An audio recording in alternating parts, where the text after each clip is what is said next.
Welcome back to the Who's Right podcast. And what do you know? What a week.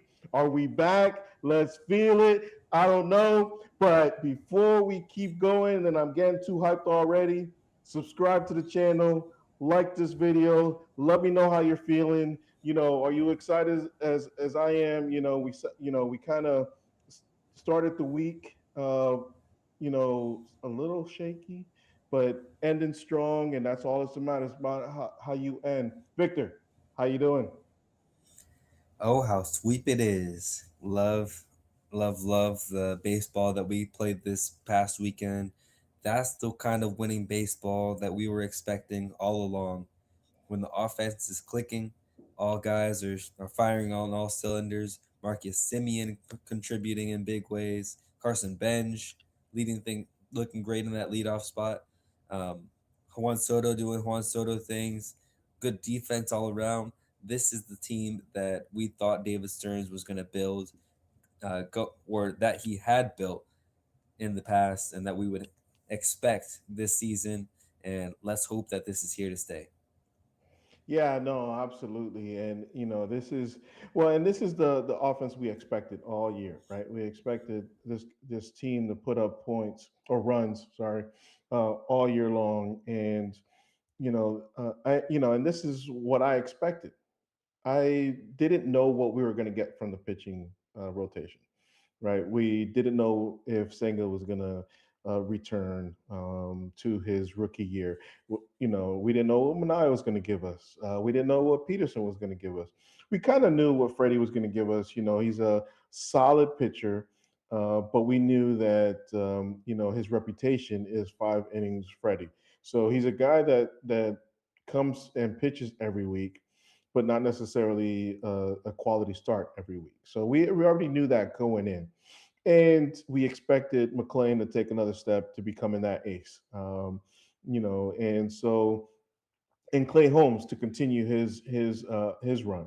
So we kind of had an idea from a couple, but half the rotation we had no idea, and we expected to put up a lot of points, a lot of runs, and now this is the offense that we all expect. An offense that puts up a lot of runs and coming from all directions. And when this lineup is clicking, Marcus Simeon starting to hit. Who would have thought that? And when it's coming from all directions, this is a pretty tough lineup to defend. And so, and credit the young kids too, because I was just talking about it in a space.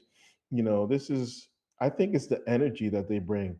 The Not only the energy, but nothing bothers them. It just seems like nothing, especially Bench. Ewing, a couple times things have bothered Ewing, but Bench, nothing bothers him. It's almost like he's the same guy over and over.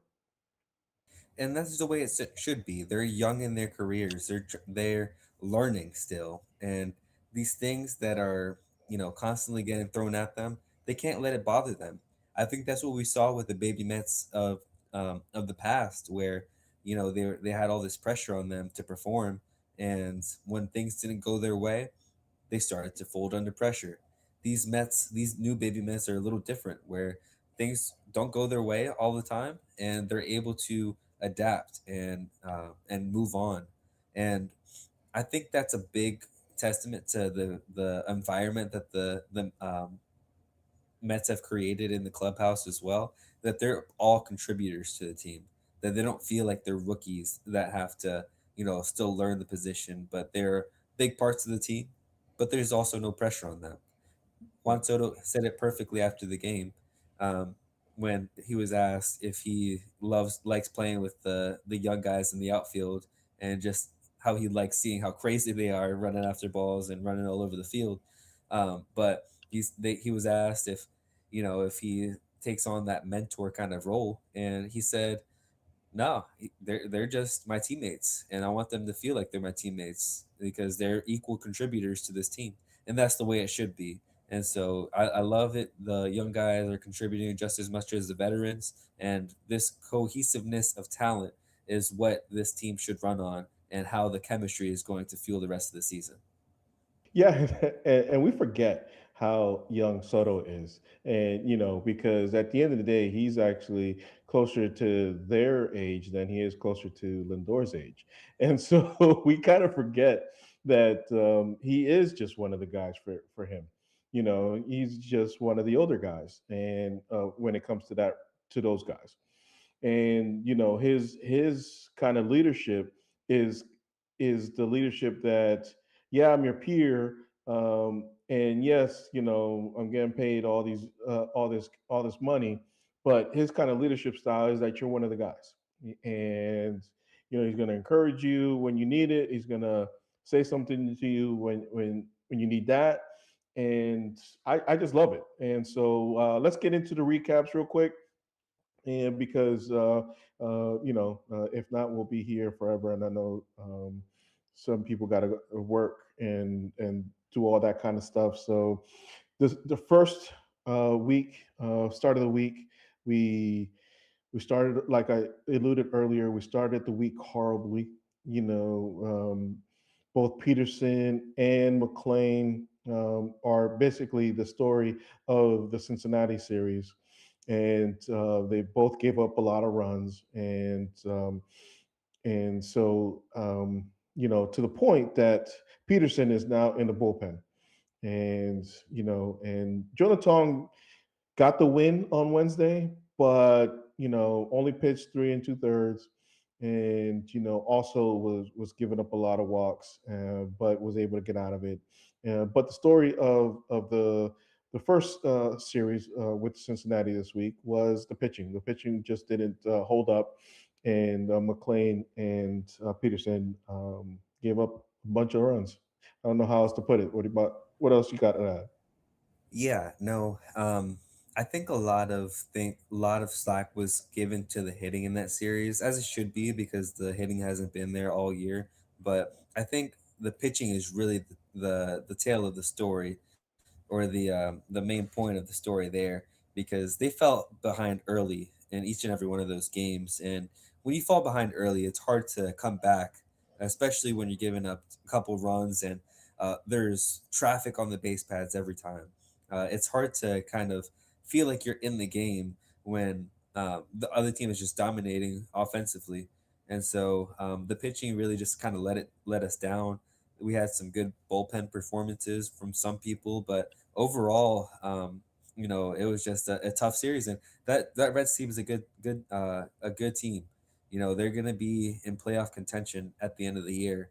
They have some guys on that squad that can really put some damage on the will put some pressure on the Mets, rather, if we do get there and talk about the Mets running for a wild card.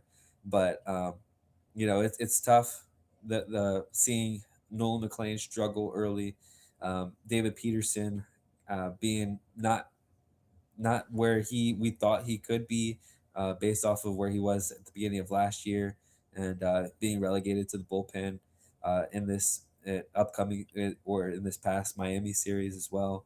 And then, like you said, Jonah Tong going out there and giving up a lot of traffic. Nerves got to him, I think, and he's in a role that is unfamiliar for him. And so hopefully, with all of this going on, they give him an opportunity to start with the versatility of the starters that we have. Hopefully, he gets more of an opportunity to start, so that he feels more comfortable and can really drive and get in a rhythm of things. But yeah, I think for sure pitching kind of let us down in that Red Series.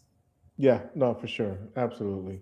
And obviously, we salvaged the last game of the series. So let's continue on to the happy notes of the week. And MJ Melendez is a story of game one against the Marlins. Walked it off, and awesome to see. A guy that was a first round pick. Kind of didn't work out with the Royals, and comes over fighting for a spot, doesn't get the spot.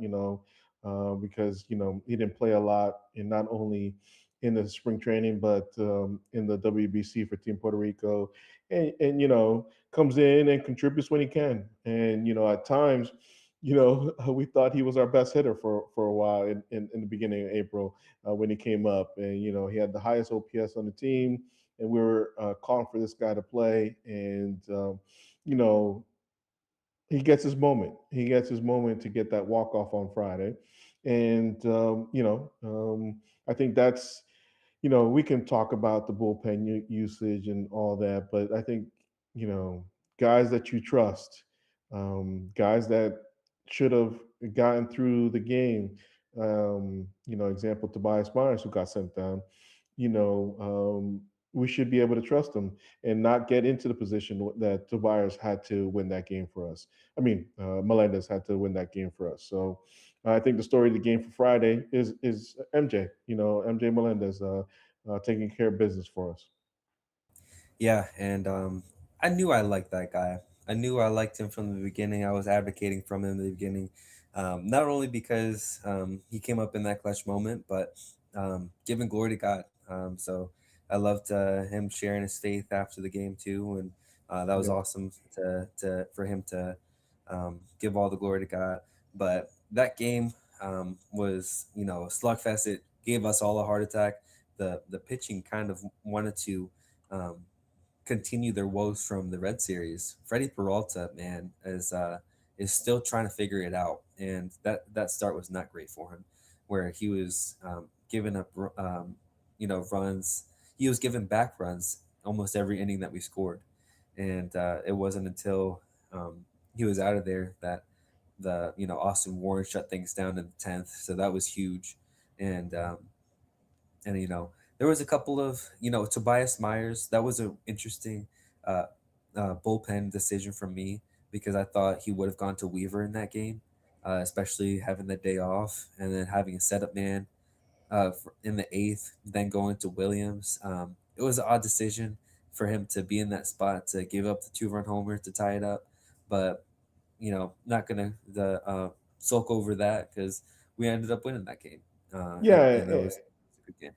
yeah, and at the end of the day, we saw why Weaver didn't come in earlier than expected is because Williams wasn't available, and because we didn't see Williams come in, and so that's why we didn't see him come in earlier than and had Tobias. And at the end of the day, Tobias is a guy that remember he is was supposed to be the hidden gem of the Peralta trade, and so so we expect big things from Tobias. So using him at any moment shouldn't be a problem, and so that's why I kind of like wonder, why people are getting so upset because at the end of the day, Tobias is a guy that came in here and should have been our hidden gem from that trade. So yeah, let's move on to game two, the Christian Scott and Hayden Singer game, right?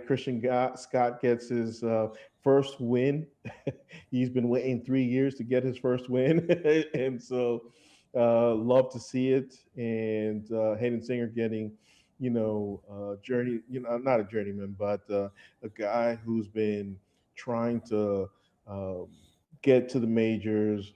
Finally, quits his whole full job last year, and to see you should I mean you all saw the smile on his face when he hit that home run, just the joy that you just have for a guy like that. That once Alvarez comes back, he's going back to the minors, but the joy to see his hard work, his perseverance, and pay off and get his moment up here in the majors. Yeah. No, it was yeah, I got to watch that on replay because it was a busy day on Saturday, but yeah, it was awesome to see him get that moment and really stabilize the backstop too in a game that I feel like a lot of people were um, are saying why even play Hayden Sanger at this point because he's not getting any.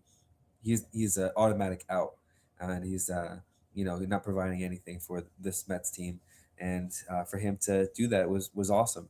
But uh, you know, again, the offensive onslaught, guys just getting on base and just tacking on runs, and the pitching was fantastic as well.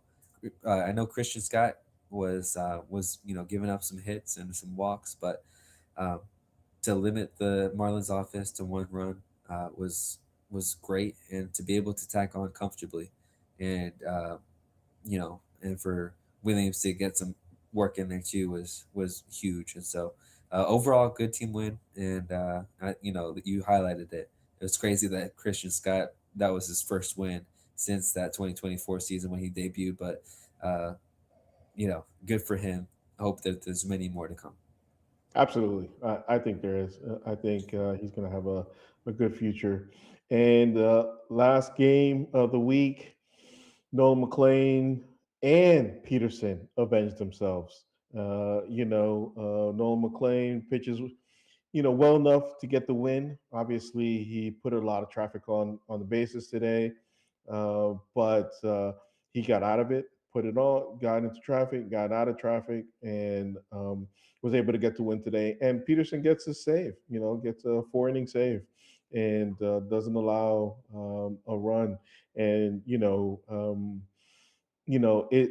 I thought last week was the make it or break it game for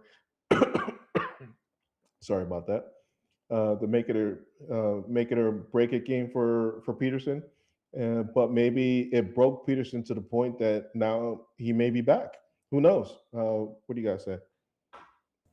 Yeah, and I mean, I heard them say it on the Mets pod, but it just seems like Peterson was built for a bullpen type of role. And I wonder if that's the card that we just have to play with Peterson, because when he starts games, he's just not, he doesn't have the stuff.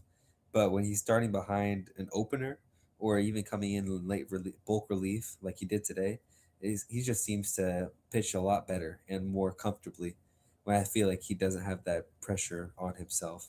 Now, Noel McLean is the one that is starting to, and we'll talk a little bit about this in our concerns too, but, he's been, it feels like in his head a little bit, just pitching all over the place. And I really think that's what it is, but hopefully he can kind of get over that hump of seeing everybody a second time through, because at this point, everyone in the league has seen him. They know his stuff. And so he's got to make those adjustments to pitch to the league. But the offense broke out in this game. We already talked about Marcus Simeon contributing, but Carson Bench with that leadoff run, Juan Soto leading the team. With that grand slam, he first grand slam of for the Mets this season, and so a lot of good stuff offensively. It's going to be a really real test as we preview the Mariners series to see if they can keep this thing up, and let's hope that they can just keep traffic on the base pads. And then last thing is that defense. That defense was spectacular today, where with Beatty um, making a great play at third base, and AJ Ewing making great plays in the outfield. And it just feels like, again, this is David Stern. This is what David Stern's envisioned as his team, and it can only get better when we have our star in Lindor come back, and then some other reinforcements come back, hopefully next week or following weeks after that. Yeah, no, and that's the thing that I was in a Twitter space and said this as well, is that you can see what Stearns wanted to do. He wanted to give these guys a little bit more time down in AAA. Unfortunately, because of the way that the Mets started off the season and because of injury, um, these guys are here now. And he didn't want to rush these guys. That was the plan the whole time. Well, that's what I believe was the plan the whole time. I'm not David Stearns, but or in his office, but I believe that was the plan, and the whole plan. The reason why we traded Williams so easily was because of Ewing coming. We already knew who Ewing was going to be. He was going to be this pesky guy, speed and great defense, as we've already seen, and that's what um, we saw that he was going to be the center fielder of the future. He just did it. Stearns just didn't want it right now, And but because of injuries and play, this is the beauty of baseball. Baseball will tell you when you get your opportunity. So he gets his opportunity now, and we're starting to see it. And we're going to see some reinforcements as I think as quick as next week. Polanco's going to be hitting the AAA rehab assignment and he's going to be in Syracuse this week, and we're going to see Alvarez also make a rehab assignment this week, which is crazy. But before we get into our concerns, did you want to talk about Polanco and Alvarez doing their rehabs? I did because I feel like Alvarez especially gets a lot of hate for how much he's injured, and to me, everyone has kind of said has labeled him as an injury-prone player, and I get it. He's been injured almost every year that he's been he's been in the big leagues, but at the same time, like one, the injuries that he has are always so fluky, whether it's a finger or a knee that he twists on. But two, he's always coming back extremely fast. It's like this guy heals like the Wolverine. He's always coming back so fast, and it's crazy the determination that this guy plays with to be able to come back. And so even if he comes back and is still tender, I know he's going to get some time at DH. It's going to be tricky with Polanco coming back at the same time for them to be fighting for that DH role. But I think he's going to be an important part because even though Torrens has been a good uh, um, catcher for us, he's still, to me, proven like Tyrone Taylor in the outfield as a backup catcher. Um, and so I think we are definitely going to get a boost from him coming back. Polanco is going to provide some offense. I think once he comes back, you'll see him kind of jump right in to a pivotal role on this team. We've missed that power from a lot of our guys, and I think Polanco is going to be able to provide some of that. And so let's hope that they both come back and make an impact on this team. Yeah, and for Polanco, he does. He's not coming back to the team that he left. Right? He's not coming back to the team that needed his offense. Yes, we like his offense, but we don't need it like we needed it a couple weeks ago. And so he's going to come back to a team where he doesn't have to be the savior and kind of spark the offense. He can just be Polanco and be that offensive player that we expected him to come in. So, yeah, I do agree that we're going to see the definite offensive Polanco that we haven't seen yet in a Mets uniform. So I'm excited to see it. So let's jump into our next segment and concerns. And it's at the top of the rotation. For me, it's Freddie Peralta, and Nolan McLean. Um, you know, we had an awesome outing by Freddie last uh, Sunday, I think it was, and going 7 innings, and then this week, it's a like you kind of alluded to it. He gave up runs and couldn't make it out of the fifth. And so, is what are we going to see from Peralta moving forward? That's really my concern. Is a 7 inning guy the one we're going to see eventually be more consistent, or is 5 inning Freddie 5 inning Freddie? Which one are we going to see?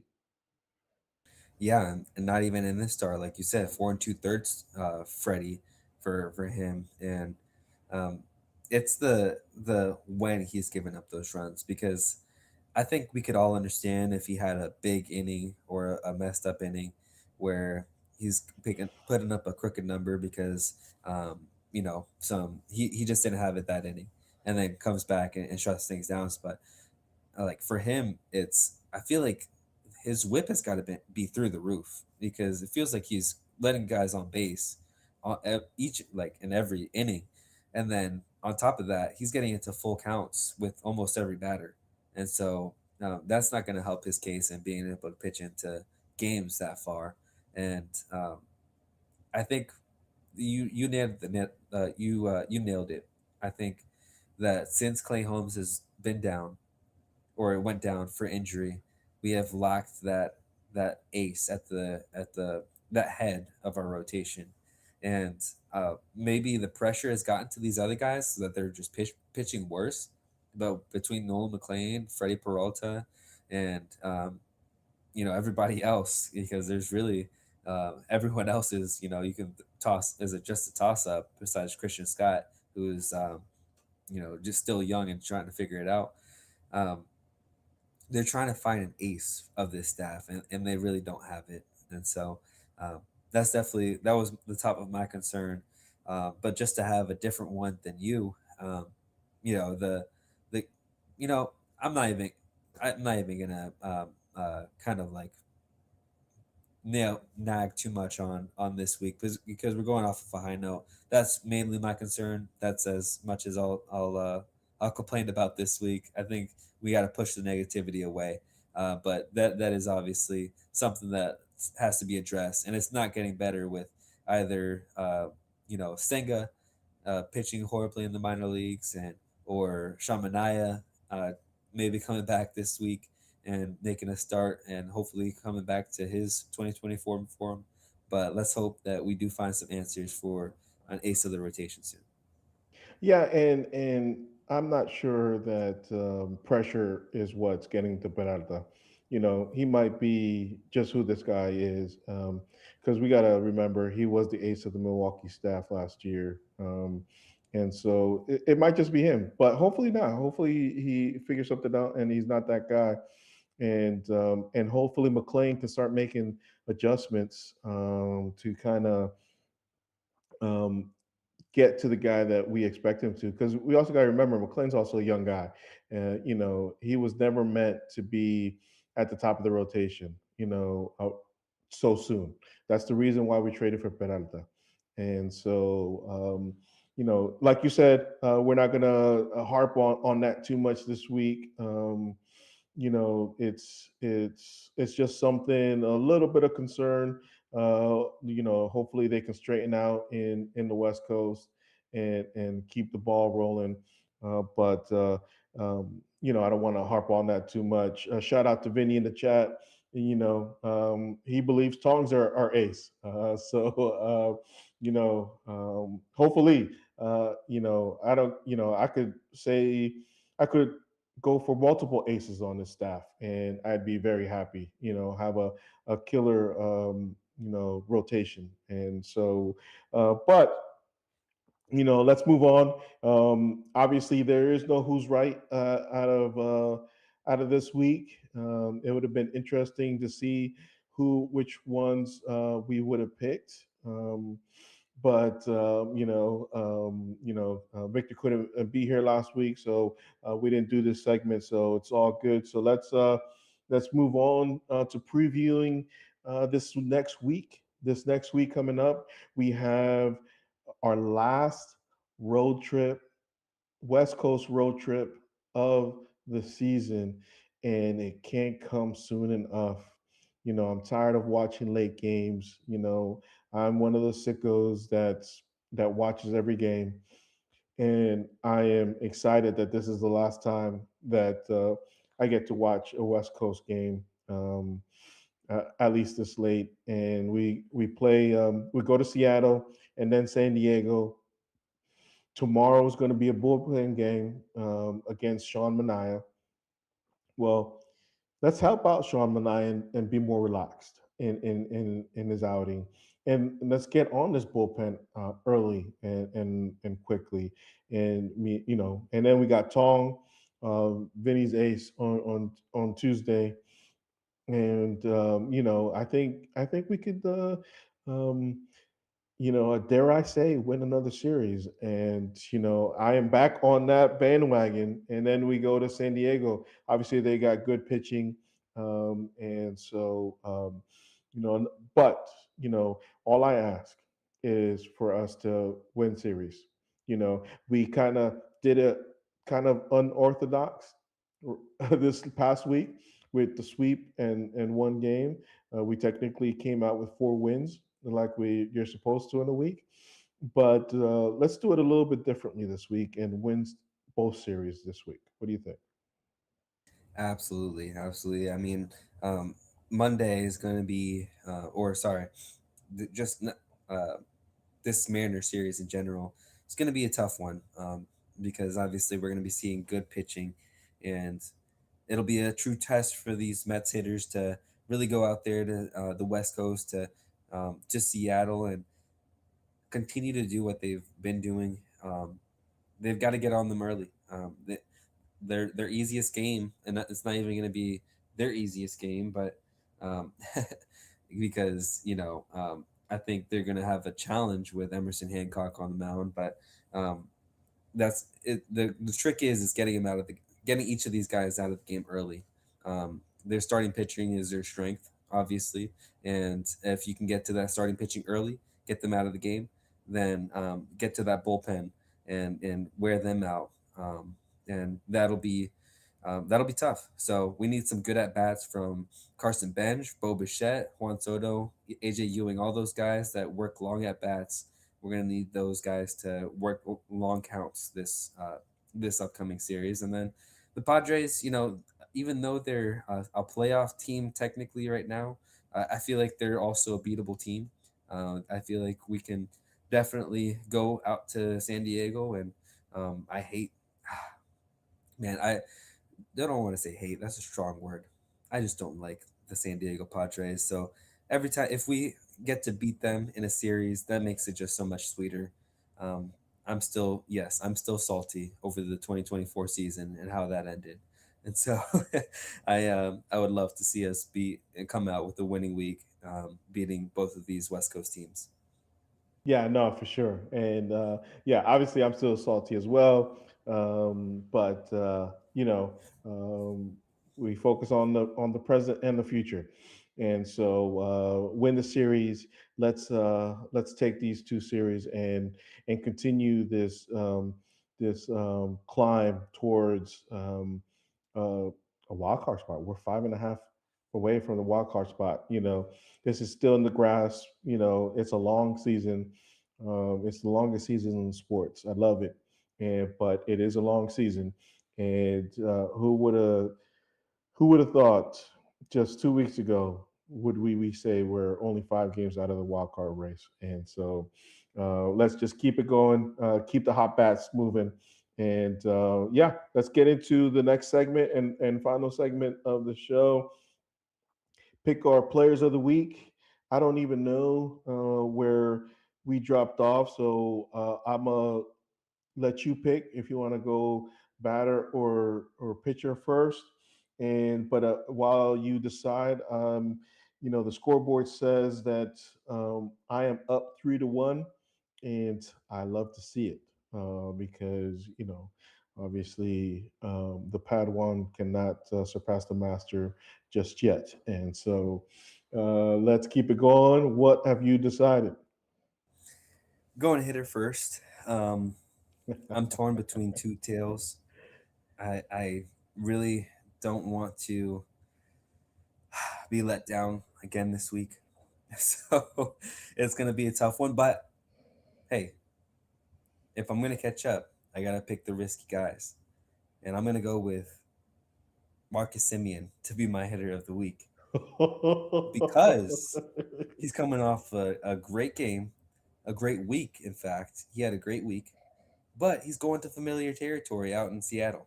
He's used to playing there, playing in the AL West for that long, and so I think he's going to have some good luck out there. Dare I say? And then going out to San Diego, I think he's going to keep on making it a monster June for himself to pick those numbers back up off the floor. I love it. I love it. Let's. I'm never going to root against a Met, so I hope he has a great series, both 2 series, and so. But I am still speechless that you picked Simeon. So I love it. I'm gonna pick since you didn't pick him. No, no, I'm not gonna even pick them. I'm gonna make this. I'm gonna make this a little bit more competitive. Obviously the obvious pick would have been Soto, but I'm gonna go with Carson Bench. Make it more competitive to see, um, you know, um, which one of these guys comes out on top. I hope they both have great series, and then Benj pulls it out and has a better series. And so, Carson Benj is my guy. Yeah. No, I mean, I think he's solidifying himself in the leadoff spot. Is going to make a really tough conversation for us to have when Lindor does come back. And so, yeah, that's a great pick. And let's hope that he can work those long at bats, like I said. Yeah, I mean, I don't think it's gonna change. I don't think it's gonna change. I think Lindor's gonna slide into number two and Bichette number four, um, and you have Benj, Lindor, Soto, Bichette, top four, and then Polanco probably, rounding the top five. I think that's going to be the lineup when he comes back. But you're right. We can argue about those things when they come about. And I think Lindor doesn't want to be in the leadoff spot anymore. So, but pitcher of the week, my pitcher of the week. You know, I'm not saying that this guy is is pitching for his life. Actually, you know what? I'm gonna change my mind. I'm gonna change my mind right here on the show. I'm changing my mind, and I'm gonna go with Williams as our pitcher of the week. Yeah. No, I mean, that's a very safe pick. I think we're going to have a lot of close games. So, um, you know, Devin Williams to save, 2 or 3 games this week is a solid pick. So I respect that. For me, I'm going to go with the risky pick. I'm going to go with the guy that um, needs to find himself again. And I think, uh, it's going to be, we just talked about how we need an ace. And I want this guy to step up to be the ace of our future. And so, Nolan McLean, know you're going to have one start this week. Make it a good one. Oh, okay. I did not think you were going with that. Um, I You thought thought you I were was gonna going with Vinny's guy, with Peralta. I Jonathan. thought you were going to go with Peralta when you started Uh, off with. I give up on Peralta. I've But that's chosen who I him thought like you. 2 or 3 times, and he's let me down each and every time. So I'm gonna try it out Yeah, with McLean. yeah, no, absolutely. McLean needs to turn it around. He needs to make the adjustments. There has to be some mechanical adjustments that McLean needs to fix because one of his reputations coming up from the minors was that he was a little wild and inconsistent with his command, and we're starting to see it come to fruition a little bit. Hopefully, he can make the adjustments and get back to the McLean that we've seen the last, starts last year and the beginning of the season this year. Yeah, no, Um, absolutely. yeah, And I yeah, think he can do it, man. I think even Peralta, I think this warm weather is going to get to them, and we're going to see a lot better pitching coming out. For Christian Scott, he's a young or he's a Florida guy, and so maybe we see some great pitching coming from these guys with the warm weather coming out. Yeah, no, absolutely. Most of these guys don't like the cold weather. I don't like the cold weather, so I get it. So I can't even imagine hitting in cold weather. And pitching in cold weather, but hopefully that's starting to change now that the days are getting hotter, and that means the Mets are getting hotter. And so I love to see it. So we're going to end it there. We're going to end it on a high note. Love to see it. Polanco probably back next homestand, and Alvarez shortly thereafter. And guys, before we get out of here, subscribe to the channel. Let us know how you're feeling. Put in the comments on replay. Put in the comments and let me know how you're feeling. Are you back and fully excited for this team? As you can see, we're not too far away from a playoff spot. Or are we just delusional, or am I just delusional? Because I tend to be more on the positivo side. Am I just a delusional Mets fan and excited to see good baseball? Let me know how you're feeling. Let me know how what you're thinking. And before we get out of here, Victor, any last words? Yeah, I just wanted to touch on the David Stern's press conference just a little bit, just because I know that the pressure's getting to him. I know that he feels it, and the way that he's answering questions now, very shorthanded, and this Mets team needs to step up if they want to keep their Pobo in place, and so let's continue to see great baseball. But I also got to touch on this because they had a heckler um, bugging me this today, saying that coming off of a high from the Spurs this past week or yesterday, winning their game, but Knicks in four, baby, let's go. Let's keep the New York sports vibes high, and let's bring it home. Knicks in four. Absolutely. I don't know about four, because they got a pretty good player on the other side, but absolutely. Let's go, Knicks. Let's go, Mets.